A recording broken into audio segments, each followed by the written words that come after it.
Ninja.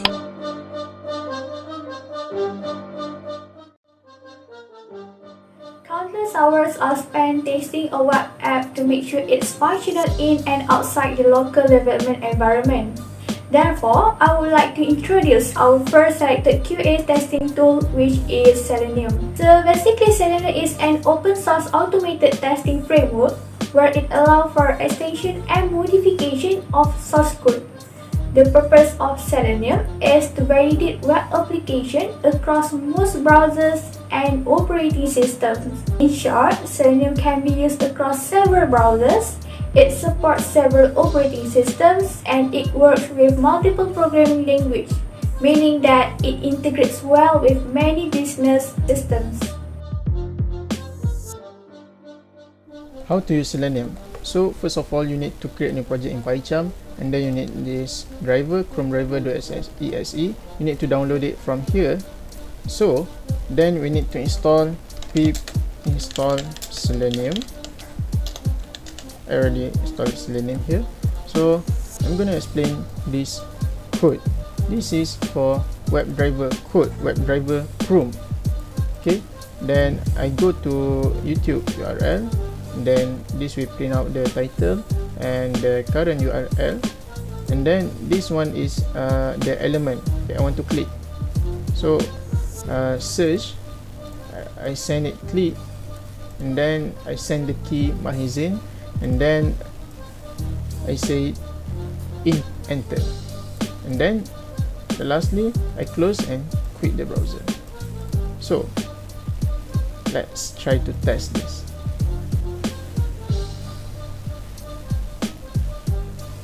So see how you want to get the ID from there.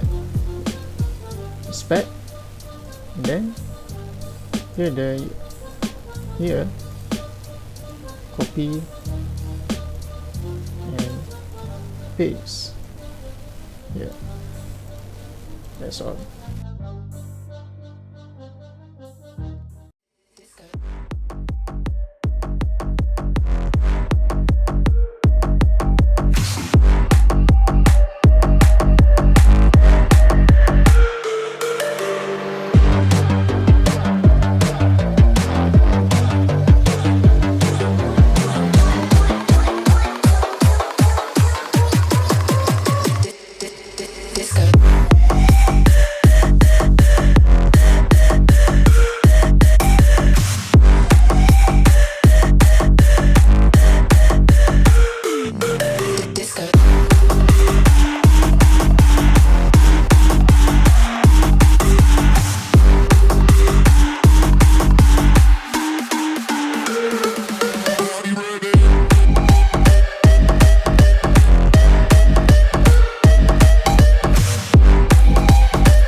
Now, let's move on to the next tool, which is Appium. Appium is an open source framework for mobile app automation testing. Appium is used for automated testing of native, hybrid, and web applications. It supports automation tests on the simulators for iOS and emulators for Android, as well as physical devices, Android and iOS both. Why do we need Appium? Appium does not require application source code or library. It also provides a strong and active community. Appium has a multi-platform support. For example, it can run in the same test cases on multiple platforms. Appium allows the parallel execution of test scripts. Next, in Appium, a small change does not require reinstallation of the applications. Last but not least, Appium supports various languages like C#, Python, Java, Ruby, PHP, JavaScript with Node.js, and many others that have Selenium client library.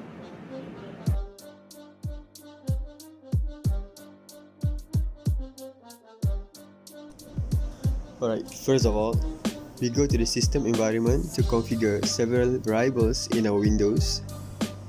The first one is Android SDK, which already have in our computer when we install Android Studio. So just paste the path here. The next one is Java Development Kit. Also just paste the path here.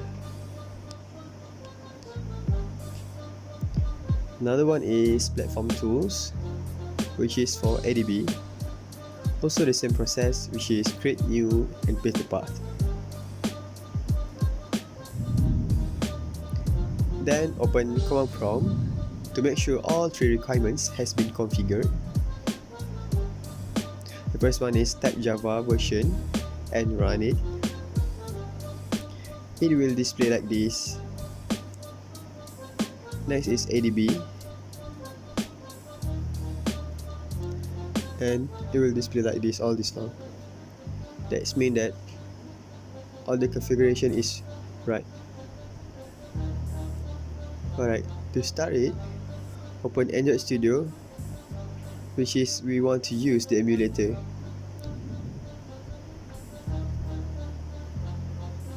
Start server after emulator has been started,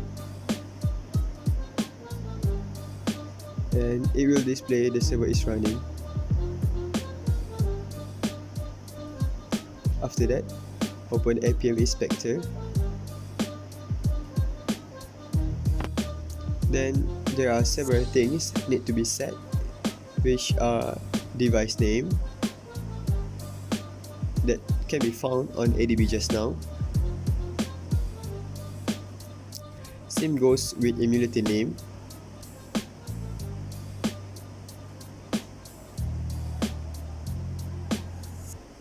Which is we can search in here. Just open the command prompt and type ADB devices. So this is the emulator name. Next, we must search app package, which is the app we want to test. To do that, we must download APK info in our emulator and just search any apps in it.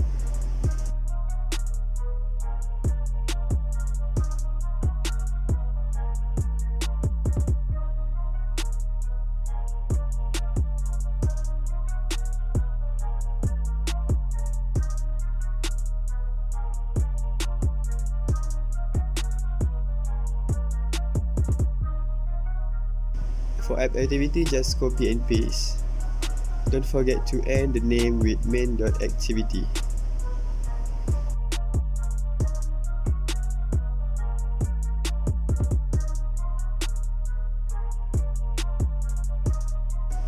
and then save it first before starting this session.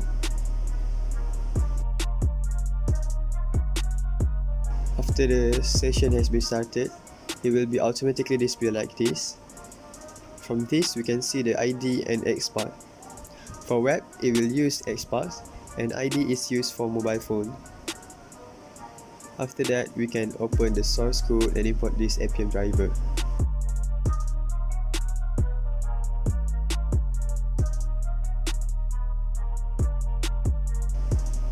This method open calculator function is same as start session just now. The difference is we use it in this console and run the process for device name and so on. Then it will follow API cache. It will run every method in main one by one. Remember the ID I showed you before? It is used to find element by ID, such as element 9, plus, 2, and so on, as you can see in the screen. 9.click, plus.click, etc. that you can see in this console is functioning to calculate or run the calculation operation. If the result is true, which is 11, then plus operation test pass, and vice versa. The following coding just the same. That's all.